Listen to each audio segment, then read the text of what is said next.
नमस्ते, मेरा नाम डैन है और इस वीडियो में मैं आपको बिल्कुल सही तरीके से फ्लोरिडा में एलएलसी शुरू करने का तरीका दिखाऊंगा। मैं आपको हर एक कदम विस्तार से बताऊंगा ताकि आपको पूरा भरोसा रहे कि आप रास्ते में कोई गलती नहीं कर रहे हैं। इस वीडियो के अंत तक आपको हर चरण में क्या करना है, आपसे क्या अपेक्षित है और आपकी फ्लोरिडा एलएलसी बनाने में कितना खर्च आएगा, इन सब की स्पष्ट जानकारी मिल जाएगी। पूरी प्रक्रिया को जितना संभव हो सके सीधा और आसान बनाने के लिए हम एक रजिस्टर्ड एजेंट सेवा का उपयोग करेंगे जो फाइलिंग को संभालेगी। अगर मैं आज फ्लोरिडा में एलएलसी शुरू कर रहा होता तो मैं भी यही सेवा इस्तेमाल करता, और जब हम उस चरण पर पहुंचेंगे तो आप देखेंगे कि यह एक बेहतरीन विकल्प क्यों है। लेकिन चलिए पहले चरण से शुरू करते हैं, अपनी एलएलसी का नाम चुनना। आपकी एलएलसी का नाम फ्लोरिडा राज्य में अनूठा होना चाहिए। इसका मतलब है कि फ्लोरिडा में कोई भी अन्य सक्रिय व्यवसाय उसी नाम या उससे बहुत मिलते जुलते नाम के साथ पंजीकृत नहीं हो सकता। अगर आप ऐसा नाम जमा करते हैं जो पहले से लिया गया है या किसी मौजूदा नाम के बहुत करीब है तो आपकी फाइलिंग अस्वीकार की जा सकती है और वह $125 की राज्य शुल्क वापस नहीं की जाती है। इसलिए कुछ भी करने से पहले इसे जांच लेना फायदेमंद रहेगा। फ्लोरिडा में कुछ नामकरण नियम भी हैं जिन्हें आपको पालन करना होगा। सबसे महत्वपूर्ण नियम यह है कि आपके नाम का अंत एक स्वीकृत डिजाइनर के साथ होना चाहिए। इसका मतलब है कि आपको अपने नाम के अंत में लिमिटेड लाइबिलिटी कंपनी या उसका संक्षिप्त रूप जैसे एलएलसी शामिल करना होगा। अधिकांश लोग एलएलसी का ही इस्तेमाल करते हैं और यह बिल्कुल ठीक है। आपको ऐसे शब्दों से भी बचना चाहिए जो यह संकेत दें कि आपका व्यवसाय कोई सरकारी एजेंसी या वित्तीय संस्था है, जैसे एजेंसी, कमीशन, ब्यूरो, बैंक या ट्रस्ट जैसे शब्द। अगर आप ऐसे प्रतिबंधित शब्द शामिल करते हैं तो आपकी फाइलिंग अस्वीकार की जा सकती है। एक बार जब आपके मन में कोई नाम आ जाए तो आपको यह जांचना होगा कि वह वास्तव में उपलब्ध है या नहीं। फ्लोरिडा में आप यह फ्लोरिडा डिवीजन ऑफ कॉर्पोरेशंस की वेबसाइट के माध्यम से कर सकते हैं। आधिकारिक टूल का नाम सनबिज है और मैं इसका लिंक विवरण में डाल दूंगा। इसे इस्तेमाल करना पूरी तरह से मुफ्त है और आपको कोई खाता बनाने की जरूरत नहीं है। बस अपनी पसंद का नाम सर्च में टाइप करें और जांचें कि कोई ऐसा नाम पहले से मौजूद तो नहीं है या बहुत मिलता जुलता तो नहीं है। अगर आपको कोई मिलता जुलता नाम दिखे तो आगे बढ़ने से पहले कोई दूसरा नाम चुनना बेहतर रहेगा। जब आप यह कर रहे हो तो एक त्वरित ब्रांड जांच भी करें। अपने व्यवसाय का डोमेन नाम के रूप में सर्च करें और प्रमुख सोशल मीडिया प्लेटफॉर्म्स पर भी जांच लें।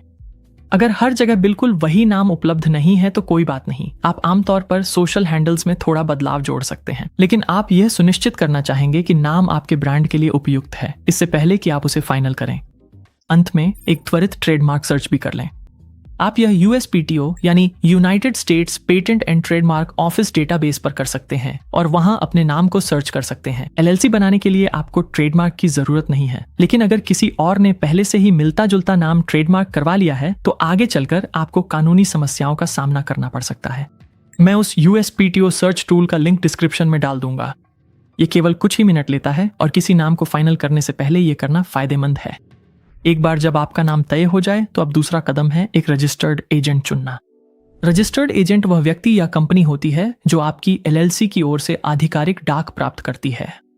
इसमें कानूनी नोटिस, सरकारी पत्र और सर्विस ऑफ प्रोसेस जैसी चीजें शामिल होती हैं, यानी वह औपचारिक कागजी कार्रवाई जो आपके व्यवसाय को तब मिलेगी जब उस पर मुकदमा किया जाए। फ्लोरिडा में हर एलएलसी के लिए रजिस्टर्ड एजेंट होना अनिवार्य है। फ्लोरिडा में आपके रजिस्टर्ड एजेंट का राज्य में एक भौतिक स्ट्रीट एड्रेस होना चाहिए। पीओ बॉक्स मान्य नहीं होगा और उन्हें दस्तावेज प्राप्त करने के लिए सामान्य व्यावसायिक घंटों के दौरान उपलब्ध रहना चाहिए। यहाँ आपके पास कुछ विकल्प हैं। आप खुद भी अपने रजिस्टर्ड एजेंट बन सकते हैं जो कि मुफ्त है, लेकिन इसका नुकसान ये है कि आपका नाम और घर का पता सार्वजनिक रिकॉर्ड का हिस्सा बन सकता है और आपको व्यक्तिगत रूप से उपलब्ध रहना होगा दस्तावेज प्राप्त करने के लिए व्यावसायिक घंटों के दौरान। इसे फाइल करने में भी अधिक समय और प्रयास लगेगा।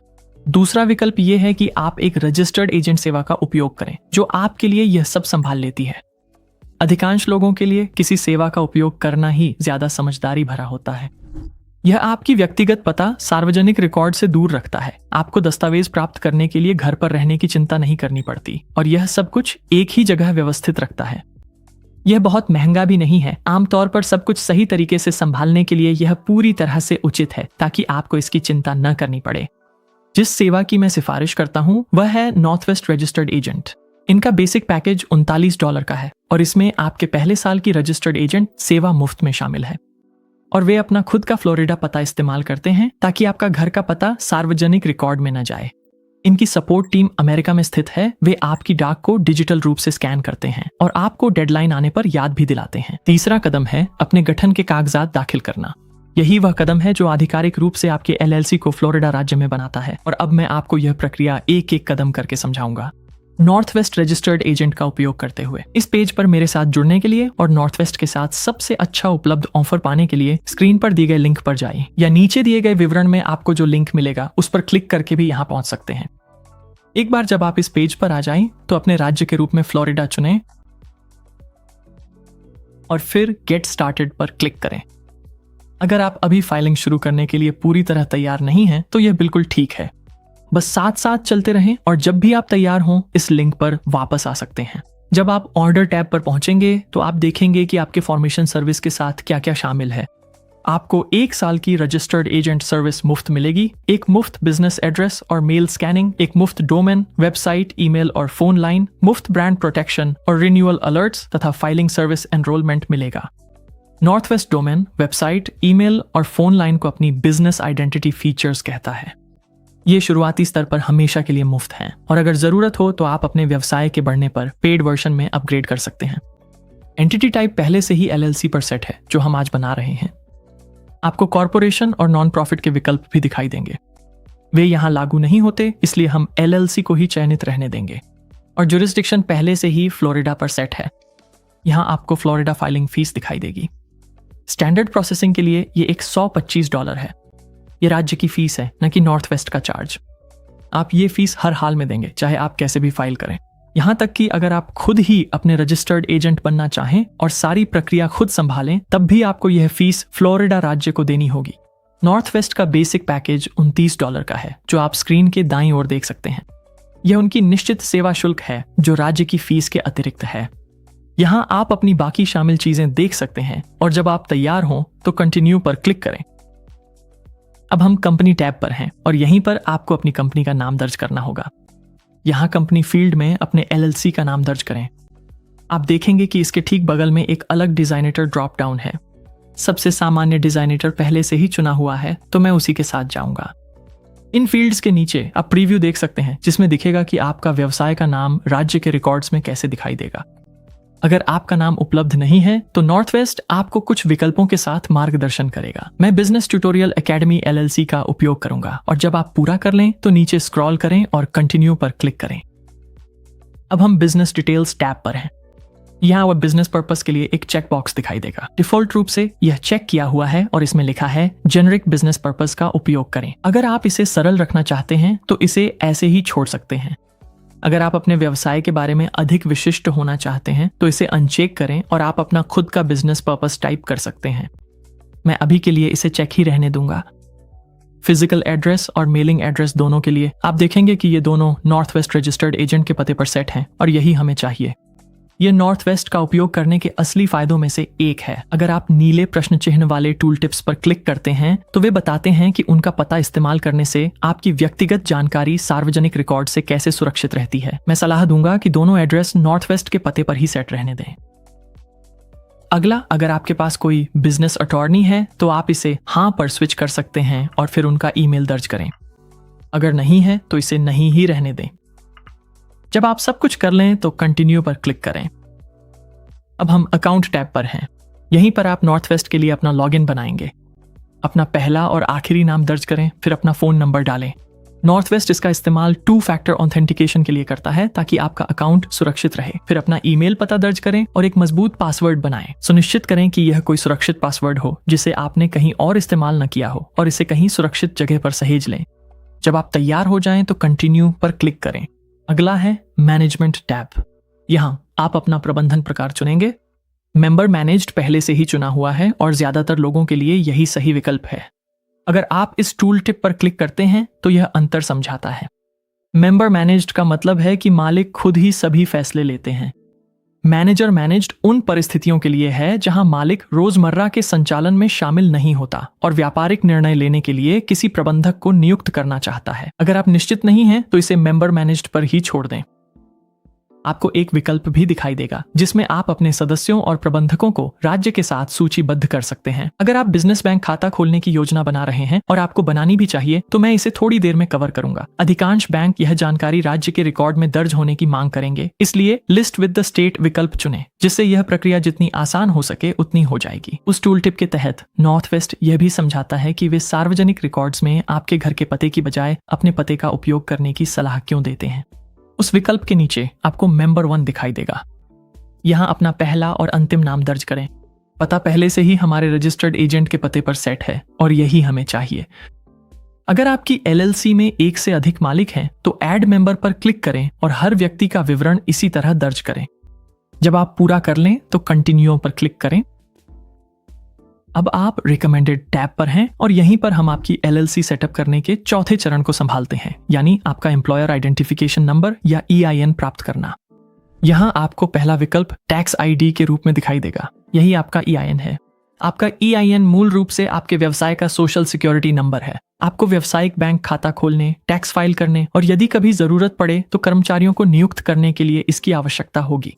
$50 में नॉर्थ वेस्ट आपके लिए IRS के सभी कागजात संभाल लेगा और आपका EIN तैयार होने के बाद सीधे आपके नॉर्थ वेस्ट खाते में दिख जाएगा। अगर आप $50 बचाना चाहते हैं तो आप अपना EIN IRS से सीधे मुफ्त में irs.gov पर प्राप्त कर सकते हैं। बस ध्यान रखें कि आपको तब तक इंतजार करना होगा जब तक आपकी फ्लोरिडा LLC आधिकारिक रूप से स्वीकृत नहीं हो जाती। उसके बाद ही आप खुद आवेदन कर सकते हैं। अगर आप प्रक्रिया को तेज रखना चाहते हैं और नॉर्थ वेस्ट से यह करवाना चाहते हैं तो $50 खर्च करना सही रहेगा। मैंने यह पहले खुद किया है, लेकिन अपनी अगली LLC के लिए मैं इसे यहीं शामिल करने की योजना बना रहा हूं। अन्यथा इसे छोड़ दें और अपनी स्वीकृति मिलने के बाद IRS वेबसाइट पर आवेदन करें। अगला विकल्प है IRS के साथ एस कॉर्प चुनाव। इसका मतलब यह नहीं है कि आप एक कॉरपोरेशन बना रहे हैं, आप अभी भी एक LLC ही बना रहे हैं। यह केवल एक टैक्स चुनाव है जो यह बदलता है कि IRS आपके व्यवसाय पर टैक्स कैसे लगाएगा। अगर आपको यकीन नहीं है कि यह आपके लिए सही है या नहीं तो आप फिलहाल इसे छोड़ सकते हैं। आप यह चुनाव बाद में भी कर सकते हैं और वास्तव में यह आपके व्यवसाय के शुरू होने के बाद किसी CPA से चर्चा करने का विषय है। हम इस पर स्टेप 7 में वापस आएंगे। अगला है प्रीमियम मेल सेवा। यह आपकी रजिस्टर्ड एजेंट सेवा से अलग है। यह आपकी सभी सामान्य व्यावसायिक डाक के लिए है। अगर आप एक असली कमर्शियल बिल्डिंग में एक अनूठा व्यावसायिक पता चाहते हैं और आप चाहते हैं कि नॉर्थ वेस्ट आपकी सारी आने वाली डाक को संभाले तो यह विकल्प आपके लिए है। यह हर किसी के लिए जरूरी नहीं है, खासकर अगर आपके पास पहले से ही अच्छी डाक व्यवस्था है, लेकिन यह जानना अच्छा है कि यह उपलब्ध है। विकल्पों को देखने के लिए इसे ऑन करें या अगर आपको इसकी जरूरत नहीं है तो इसे बंद ही रहने दें। मैंने उनके फ्लोरिडा मेल फॉरवर्डिंग पेज का लिंक विवरण में दिया है जिसमें और भी जानकारी है। अगर आप अपने ब्रांड नाम या लोगो की सुरक्षा करना चाहते हैं तो नॉर्थ वेस्ट ट्रेडमार्क फाइलिंग सेवा $599 में प्रदान करता है। यह आपकी LLC बनाने के लिए जरूरी नहीं है, लेकिन अगर आप एक असली ब्रांड बना रहे हैं तो इस पर विचार करना चाहिए। आप इसे आज छोड़ सकते हैं और बाद में वापस आ सकते हैं। आखिरी विकल्प है DBA ट्रेड नेम फाइलिंग, जिसे डूइंग बिजनेस एज भी कहा जाता है। यह आपकी LLC को आपके कानूनी LLC नाम से अलग किसी अन्य नाम से सार्वजनिक रूप से संचालन करने की अनुमति देता है। अगर आपका ब्रांड नाम और आपकी LLC का नाम एक ही है तो आपको इसकी जरूरत नहीं है। अगर आप बिना पूरी तरह से नया व्यवसाय शुरू किए किसी अन्य नाम से व्यापार करना चाहते हैं तो आप इसे यहाँ $175 में जोड़ सकते हैं। और अगर आप इनमें से किसी भी चीज को लेकर अभी निश्चित नहीं है तो चिंता न करें। जैसा कि आप नीचे दिए गए गुड टू नो सेक्शन में देख सकते हैं, आप अपने अकाउंट के भीतर से इन सेवाओं में से किसी को भी बाद में जोड़ या रद्द कर सकते हैं। जब आप तैयार हो तो आगे बढ़ें और कंटिन्यू पर क्लिक करें। अब आप पेमेंट टैब पर हैं। अपनी पेमेंट डिटेल्स और बिलिंग एड्रेस दर्ज करें और सबमिट करने से पहले स्क्रीन के दाहिने तरफ ऑर्डर समरी पर एक नजर डालें। आपको north west basic package, Florida state filing fees और आपके द्वारा चुने गए किसी भी एड ONN दिखाई देंगे। सुनिश्चित करें कि सब कुछ सही है और फिर सबमिट ऑर्डर पर क्लिक करें। जैसे ही आपकी पेमेंट सफल हो जाती है, आपको आपके नॉर्थ वेस्ट अकाउंट में ले जाया जाएगा। वहां से आप अपनी फाइलिंग की स्थिति ट्रैक कर सकते हैं और अनुमानित पूर्णता तिथि देख सकते हैं। फ्लोरिडा में सामान्य प्रोसेसिंग आमतौर पर लगभग 10 कार्य दिवस लेती है, इसलिए अपडेट्स के लिए नॉर्थ वेस्ट की ओर से आने वाले ईमेल पर नजर रखें। एक बार जब आपने अपना EIN फाइल कर लिया है और अपना ऑर्डर सबमिट कर दिया है तो चलिए अब स्टेप 5 की ओर बढ़ते हैं, यानी अपना ऑपरेटिंग एग्रीमेंट बनाना। फ्लोरिडा में LLC के लिए ऑपरेटिंग एग्रीमेंट अनिवार्य नहीं है, लेकिन मैं फिर भी इसे बनाने की सख्त सलाह दूंगा। अगर आपके पास नहीं है तो फ्लोरिडा के डिफॉल्ट नियम आपकी LLC पर लागू होंगे और ये नियम जरूरी नहीं कि वैसे हों जैसे आप अपना व्यवसाय चलाना चाहते हैं। एक लिखित ऑपरेटिंग एग्रीमेंट में स्वामित्व, निर्णय लेने की प्रक्रिया और लाभ वितरण जैसी बातें स्पष्ट रूप से दर्ज होती हैं। यह आपके दायित्व की स्थिति की सुरक्षा करने में भी मदद करता है अगर कभी आपकी एलएलसी पर कोर्ट में सवाल उठे। भले ही आप अकेले सदस्य हों, फिर भी इसे रखना फायदेमंद है। नॉर्थवेस्ट आपके अकाउंट के अंदर मुफ्त ऑपरेटिंग एग्रीमेंट टेम्पलेट्स प्रदान करता है। मैं नीचे डिस्क्रिप्शन में भी एक लिंक कर दूंगा। इसे डाउनलोड करें, अपनी जानकारी भरें और साइन करें, और इसे अपने व्यवसाय के रिकॉर्ड्स के साथ रखें। इसे राज्य के साथ फाइल नहीं करना होता, यह सिर्फ आपकी एलएलसी के लिए एक आंतरिक दस्तावेज है। अब अगला है स्टेप 6, एक व्यावसायिक बैंक खाता खोलना। एक बार जब आपका ऑपरेटिंग एग्रीमेंट तैयार हो जाए तो आपके पास बैंक खाता खोलने के लिए जरूरी सारी चीजें होंगी। अधिकांश बैंक आपसे आवेदन करते समय आपका EIN और आपका ऑपरेटिंग एग्रीमेंट मांगेंगे, इसलिए दोनों को साथ रखना अच्छा है। लक्ष्य सीधा है, अपने व्यवसाय के पैसे को पूरी तरह से अपने व्यक्तिगत पैसे से अलग रखें। एक बार आपकी एलएलसी सक्रिय हो जाए तो सभी व्यावसायिक आय आपके व्यवसाय खाते में जानी चाहिए और सभी व्यावसायिक खर्चे भी उसी से होने चाहिए। एलएलसी के मुख्य फायदों में से एक यह है कि अगर व्यवसाय में कुछ गलत हो जाता है तो आपकी व्यक्तिगत संपत्तियां सुरक्षित रहती हैं। लेकिन अगर आपके व्यक्तिगत और व्यावसायिक पैसे आपस में मिले हुए हैं तो वह सुरक्षा खत्म हो सकती है। कोर्ट यह तय कर सकती है कि आपकी एलएलसी वास्तव में एक अलग इकाई नहीं है और आपकी व्यक्तिगत संपत्तियां जैसे आपका घर, आपकी कार, आपकी बचत, ये सब खतरे में पड़ सकती हैं। पहले दिन से ही चीजों को अलग रखें। आपको स्टेप 4 से मिला हुआ अपना EIN भी चाहिए होगा। व्यावसायिक बैंक खाता खोलने से पहले बैंक आपके व्यवसाय को सत्यापित करने के लिए इसकी मांग करते हैं। एक बार जब आपका खाता खुल जाए तो सभी व्यावसायिक खरीदारी के लिए व्यावसायिक डेबिट या क्रेडिट कार्ड का उपयोग करें। जैसे जैसे आप खर्च करें, अपनी रसीदें संभाल कर रखें और एक बुनियादी बहीखाता पद्धति स्थापित करें। शुरुआत के लिए एक साधारण स्प्रेडशीट भी काम करती है। हर महीने इसे एक बार देखें और आपके पास साफ सुथरे रिकॉर्ड होंगे, जिससे टैक्स का समय बहुत आसान हो जाएगा। मैंने नीचे विवरण में अपना अनुशंसित व्यावसायिक बैंक खाता भी लिंक किया है। देखें और जांचें कि क्या यह आपके व्यवसाय के लिए उपयुक्त है। आखिरी चरण है चरण 7, अपनी एलएलसी को अच्छी स्थिति में बनाए रखना। एलएलसी बनाना तो बस शुरुआत है। ऐसी कई निरंतर जिम्मेदारियां हैं जिन पर आपको ध्यान देना होगा और यह जानना फायदेमंद होता है कि पहले साल और उसके बाद क्या क्या आने वाला है, ताकि आपको कोई आश्चर्य ना हो। यहीं पर नॉर्थवेस्ट रजिस्टर्ड एजेंट का उपयोग करना वास्तव में फायदेमंद साबित हो सकता है। आइए मैं आपको बताता हूं कि फ्लोरिडा में क्या आवश्यक है। फ्लोरिडा में सभी एलएलसीज को हर साल एक वार्षिक रिपोर्ट दाखिल करनी होती है ताकि आपकी एलएलसी सक्रिय और अच्छी स्थिति में बनी रहे। रिपोर्ट खुद बहुत सरल है। यह बस राज्य को आपके वर्तमान व्यवसाय पते, रजिस्टर्ड एजेंट की जानकारी और आपके सदस्यों व प्रबंधकों के नाम और पते की जानकारी अपडेट करती है। फाइलिंग शुल्क $138.75 है और यह हर साल 1 मई तक देना होता है। यह वैकल्पिक नहीं है। अगर आप समय सीमा चूक जाते हैं तो फ्लोरिडा अपने आप $400 की लेट फीस जोड़ देता है और इसे माफ कराने का कोई तरीका नहीं है, इसलिए कृपया 1 मई तक इसे न चूकें। अगर आप अब भी सितंबर के तीसरे शुक्रवार तक फाइल नहीं करते हैं तो राज्य आपके एलएलसी को प्रशासनिक रूप से भंग कर सकता है। इसका मतलब है कि आपका एलएलसी कानूनी रूप से अस्तित्व में नहीं रहेगा। लेकिन चिंता न करें, नॉर्थवेस्ट आपको समय सीमा से पहले रिमाइंडर भेजेगा और अगर आप उनकी कंप्लायंस सेवा में बने रहते हैं और नामांकन करते हैं तो वे आपके लिए दोनों फाइलिंग संभाल लेंगे। और समाप्त करने से पहले मैं आपको पेशेवर पक्ष पर कुछ सिफारिशें देना चाहता हूं। मैं न तो वकील हूं और न ही अकाउंटेंट हूं। जो जानकारी मैं यहाँ साझा कर रहा हूं वह फ्लोरिडा के लिए विशेष है, लेकिन यह कानूनी या टैक्स सलाह नहीं है। आपकी स्थिति अलग हो सकती है, इसलिए कृपया इस वीडियो को एक बेहतरीन शुरुआती बिंदु के रूप में देखें, लेकिन यदि आपको आवश्यकता हो तो इसे पेशेवर मार्गदर्शन का विकल्प न मानें।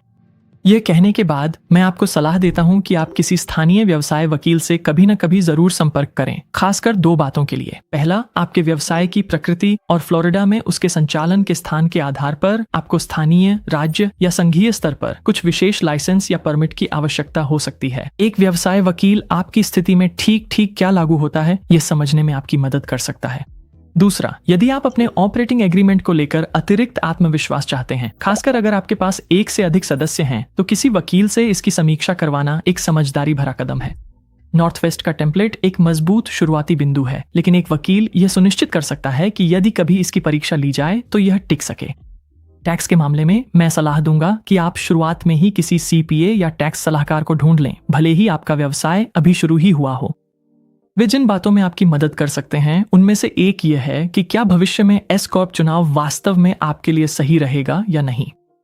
एक बार जब आपकी आय एक निश्चित स्तर तक पहुंच जाती है तो यह चुनाव आपके स्वरोजगार कर बोझ को कम कर सकता है, लेकिन इसके साथ अतिरिक्त जिम्मेदारियां भी आती हैं, जैसे पैरोल, सख्त बही खाता और अधिक रिपोर्टिंग। यह हर किसी के लिए सही कदम नहीं है और इसका समय भी मायने रखता है। यह एक ऐसी बातचीत है जो आपको किसी पेशेवर के साथ करनी चाहिए, न कि ऐसा निर्णय जिसे आपको खुद ही लेना चाहिए। एक सीपीए आपकी तिमाही अनुमानित कर भुगतान सेट करने में भी मदद कर सकता है। इस तरह साल के अंत में आपको कोई अप्रत्याशित बिल नहीं मिलेगा और वे आपको एक बही खाता प्रणाली के साथ शुरू कर सकते हैं जो आपके व्यवसाय के बढ़ने के साथ सब कुछ सुव्यवस्थित रखेगी। और यही सब कुछ है जो आपको फ्लोरिडा में एलएलसी शुरू करने के बारे में जानना चाहिए। अगर आपने अब तक केवल साथ देखा है और अब शुरू करने के लिए तैयार हैं, तो विवरण में दिए गए लिंक का उपयोग करना याद रखें ताकि नॉर्थ वेस्ट रजिस्टर्ड एजेंट के साथ आपको सबसे अच्छी उपलब्ध कीमत मिल सके। देखने के लिए धन्यवाद। आपके नए व्यवसाय के लिए बधाई और मैं आपको अगले वीडियो में मिलूंगा।